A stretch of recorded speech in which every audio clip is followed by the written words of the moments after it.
မိတ်ဆွေများအားလုံးမင်္ဂလာပါရှင်ကျွန်မအခုမိတ်ဆွေများကိုဥရိဖို့တူတောက်မျှပေးသွားမယ်အကြောင်းအရာတော့417ပေါ့နော်ပုံမှန်417ကာမလိမ်လည်မှုဒီမှုနဲ့ပတ်သက်ပြီးတော့ဘလို့တရားစွဲဆိုရမလဲဆိုပြီးတော့နင့်နာတို့အမျိုးသမီးတွေကနေပြီးတော့ခဏခဏကျမထံကိုเนาะတယ်လီဖုန်းနဲ့မေးလာတာမျိုးလည်းရှိသလိုဒီ group တွေမှာလည်းเนาะ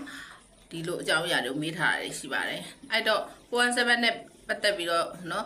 ကျမရေးကျမကိုတော့ဘယ်နေ့ဘယ်ရက်မှာဒူကနေပြီးတော့เนาะကျမကိုနှစ်သက်ပါတယ်ချစ်ခင်ပါတယ်မေတ္တာရှိပါတယ်အတီးတကြလက်ထပ်ပေါင်းသိယူမှာပဲဒီလိုမျိုးတွေပြောပြီးတော့เนาะ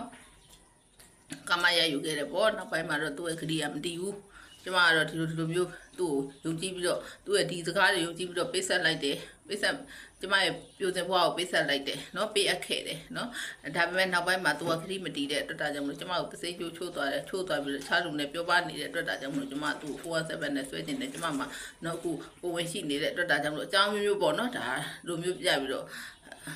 မေးလာတဲ့ဟာမျိုးတွေရှိတယ်အဲ့လိုမျိုးနဲ့ပတ်သက်ပြီးတော့ဆိုလို့ရှိရင်เนาะဒါ417အကျုံးဝင်နေเนาะဒါကို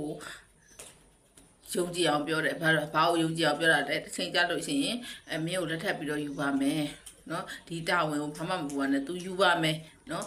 ဆိုပြီးတော့ဒီလိုယုံကြည်အောင်ပြောတော့မိန်းကလေးကလည်းယုံကြည်တယ်ယုံကြည်ပြီးတော့သူ့ရဲ့ယုံကြည်အောင်ပြောတဲ့စကားပေါ်မှာယုံကြည်တာယာမိတဲ့အတွက်ဒါကြောင့်မလို့သူနဲ့အတူတူဒါသူ့ရဲ့ဆန္ဒကိုဖြည့်ဆည်းပေးမိတယ်ဖြည့်ဆည်းပေးမိလို့ဒါမျိုးသမီးတွေနှစ်နာလာတဲ့အခါမှာเนาะတစ်ဖက်ယောက်ျားလေးကတောင်းမြူတဲ့အခါမှာ417ဘလို့ဆွဲမလဲဟုတ်လားအဲ့တော့417ဘလို့ဆွဲမလဲဆို417ဥတိုက်လျှောက်ထားเนาะဆွဲဆိုလို့ရတယ်ရဲစခန်းမှာမှုသွားခွင့်ရမလို့အဲ့တော့ဘလို့ဥတိုက်လျှောက်ထားတရားဆွဲဆိုမလဲကိုနေထိုင်ရမြို့နယ်ရဲ့မြို့နယ်တရားရုံးကိုသွားရမယ်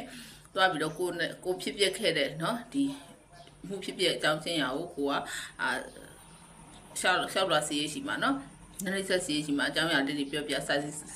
စီပေါ့เนาะစာစီပြီးတဲ့အခါမှာဒါမြို့နယ်တရားရုံးမှာဒီဥတိုင်းလျှောက်လွှာလေးရယ်ဒီတက်သေးစီရင်เนาะတက်သေးစီရင်လေးရယ်တက်သေးနာမည်လေးတွေနဲ့ပေါ့เนาะဒါလေးတွေနဲ့ကိုကတစ်စိကောင်းလေးเนาะတေချာပြေဝကပ်ပြီးတော့မြို့နယ်ရုံးဆိုတော့50ပေါ့เนาะ50နဲ့တစ်စိကောင်းလေးပြေဝကပ်ပြီးတော့အမှုလေးတင်ပြီးတော့เนาะကိုယ့်ရဲ့နှစ်နာမှုလေးကိုမြို့နယ်သက်ဆိုင်ရာတရားခွင့်ရတရားသူကြီးရှိမှာเนาะဟိုကမှန်မှန်ကန်ပြည့်စုံစုံနဲ့เนาะတိတိကျကျရှင်းရှင်းလင်းလင်းတည်ငြိမ်နဲ့ပြောပြနိုင်တယ်ဆိုလို့ရှိရင်ဒါတွေကဒီလိုလေးမှုလာရမှုဖွင့်လို့ရတဲ့မှုလေးဖြစ်တယ်เนาะတက်တည်ပါတယ်เนาะဆိုလို့ရှိရင်နောက်တစ်ချိန်ဒါသူတို့စစ်စစ်လို့ပေါ်ပေါက်တယ်ဆိုရင်နောက်တစ်ချိန်ဆိုရင်သူတို့ရုံးကနေပြီးတော့တက်တည်တွေကိုခေါ်ယူစစ်စစ်ပေးတယ်ပေါ့เนาะဒါဒီလို